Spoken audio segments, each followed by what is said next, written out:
Minuit pile, l'annonce lapidaire tombe sur la page Facebook présidentielle. Kais Saied prolonge les mesures d'exception jusqu'à nouvel ordre. Au réveil, lorsque Oussema, musicien 34 ans, apprend la nouvelle, il n'est ni surpris ni inquiet. Comme la plupart des Tunisiens, il continue de faire confiance à Kais Saied. Le seul, selon lui, à pouvoir mettre fin au pouvoir tentaculaire du parti d'inspiration islamiste Ennahda, première force au Parlement, et qui ne fait que décevoir depuis la révolution de 2011. Ils ont repris le même système de Ben Ali, mais ils l'ont remis à leur volonté. Oussema a participé à la révolution qui a mené à la chute de Ben Ali. Que Kais Saied glisse vers l'autoritarisme, même pas peur, parce qu'il a confiance en son peuple.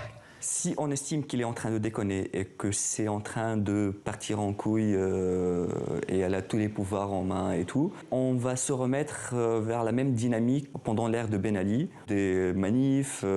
La communauté internationale s'inquiète pour la transition démocratique tunisienne, mais la plupart des Tunisiens, eux, restent sereins. C'est le cas aussi d'Aziz Hamami, blogueur emblématique de la révolution de 2011. Ce coup de force de Kais Saied, c'est pour lui le deuxième chapitre de la révolution tunisienne, une révolution que les parlementaires ont volée à la jeunesse. C'est des gens qui ont bouffé de l'argent public sans rien faire.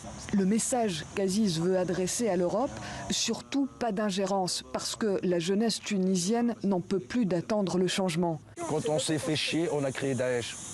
C'est en laïque que je le dis. La plus grande partie de Daesh, c'est des Tunisiens. Quand on intervient trop et qu'on oublie trop de nous entendre, on gueule.